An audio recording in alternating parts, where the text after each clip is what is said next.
भगवान शिव ने क्यों ली थी माँ पार्वती की परीक्षा।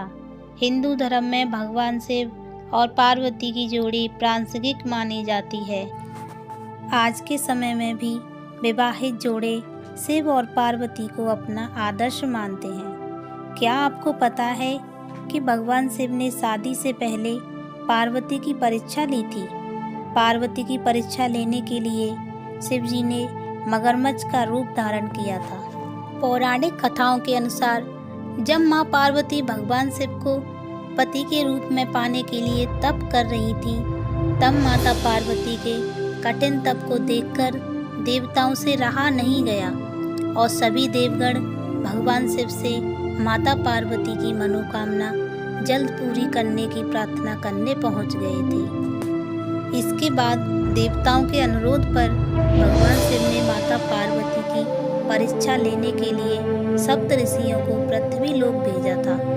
पृथ्वी लोक पहुंचकर सप्त ऋषियों ने माता पार्वती के सामने भगवान शिव के कई अवगुण गिनाए, परंतु माता पार्वती अपने संकल्प पर अडिग रही और उन्होंने सप्त ऋषियों से कहा कि लाख अवगुणों के बावजूद भी मैं भगवान शिव से ही विवाह करूंगी। पौराणिक कथाओं के मुताबिक माता पार्वती की कठोर तपस्या के बावजूद भी भगवान शिव ने स्वयं उनकी कड़ी परीक्षा ली थी। भगवान शिव को प्रसन्न करना माता पार्वती के लिए बेहद मुश्किल रहा, लेकिन उनके संकल्प और दृढ़ निश्चय ने उन्हें भगवान शिव को साक्षात पति रूप में दिला दिया। भगवान शिव ने लाख कोशिश की, सप्त ऋषियों को भी माता पार्वती को समझाने के लिए भेजा कि वो भगवान शिव से विवाह के बारे में न सोचें, लेकिन माता पार्वती अपने संकल्प पर अडिग रही और एक दिन भगवान शिव ने भी माता पार्वती की तपस्या से प्रसन्न होकर उन्हें दर्शन दिए और पूछा कि आप क्या वरदान मांगना चाहती हैं। शिवजी माता पार्वती को वरदान देकर अंतर्धान हो गई। इतने में जहाँ वह तप कर रही थी, वहीं पास में तालाब में मगरमच्छ ने एक लड़के को पकड़ लिया। लड़का जान बचाने के लिए चिल्लाने लगा। पार्वती जी से उस बच्चे की चीख सुनी न गई। द्रवित हृदय होकर वह तालाब पर पहुंची। देखती हैं कि मगरमच्छ लड़के को तालाब के अंदर खींचकर ले जा रहा है। लड़के ने देवी को देखकर कहा, मेरी ना तो माँ है, ना बाप, ना कोई मित्र। माता, आप मेरी रक्षा करें। पार्वती जी ने कहा, हे ग्राह, इस लड़के को छोड़ दो। मगरमच्छ बोला, दिन के छठे पहर में जो मुझे मिलता है उसे अपना आहार समझकर स्वीकार करना मेरा नियम है।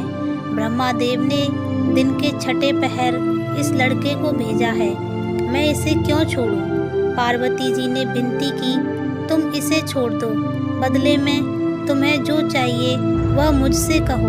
मगरमच्छ बोला, एक ही शर्त पर मैं इसे छोड़ सकता हूँ। आपने तप करके महादेव से जो वरदान लिया है, यदि उस तप का फल मुझे दे दोगी तो मैं इसे छोड़ दूंगा।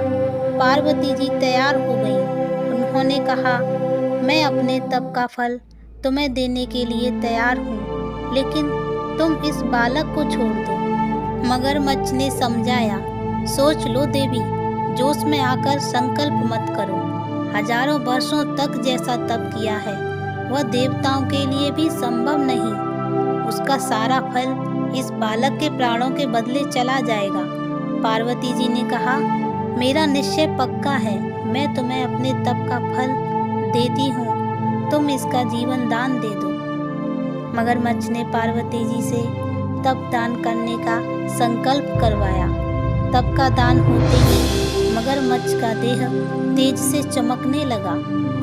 मगरमच्छ बोला, हे पार्वती, देखो तप के प्रभाव से मैं तेजस्वी बन गया हूँ। तुमने जीवन भर की पूंजी एक बच्चे के लिए व्यर्थ कर दी। चाहो तो अपनी भूल सुधारने का एक मौका और दे सकता हूँ। पार्वती जी ने कहा, हे ग्राह, तब तो मैं पुनः कर सकती हूँ, किंतु यदि तुम इस लड़के को निगल जाते तो क्या इसका जीवन वापस मिल जाता? देखते ही देखते वह लड़का अदृश्य हो गया। मगरमच्छ लुप्त हो गया। पार्वती जी ने विचार किया, मैंने तो तप दान कर दिया है, अब पुनः तप आरंभ करती हूँ। पार्वती ने फिर से तप करने का संकल्प लिया। भगवान सदाशिव फिर से प्रकट होकर बोले, पार्वती भला अब क्यों तप कर रही हो? पार्वती जी ने कहा, प्रभु मैंने अपने तप का फल दान कर दिया है। आपको पति रूप में पाने के संकल्प के लिए मैं फिर से वैसा ही घोर तप कर आपको प्रसन्न करूंगी। महादेव बोले, मगरमच्छ और लड़के दोनों रूप में मैं ही था। तुम्हारा चित्त प्राणी मात्र मैं अपने सुख दुख का अनुभव करता है। यह नहीं, इसकी परीक्षा लेने को मैंने यह लीला रची थी। अनेक रूपों में दिखने वाला मैं एक ही एक हूँ। मैं अनेक शरीरों से अलग निर्विकार हूँ। तुमने अपना तप मुझे ही दिया है, इसलिए अब और तप करने की जरूरत नहीं है। देवी ने महादेव को प्रणाम कर प्रसन्न मन से विदा किया। बोलो हर हर महादेव। तो दोस्तों, आपको हमारी यह कहानी कैसी लगी? ऐसी और भी भक्ति कहानी सुनने के लिए आप हमारे चैनल को लाइक और सब्सक्राइब करें।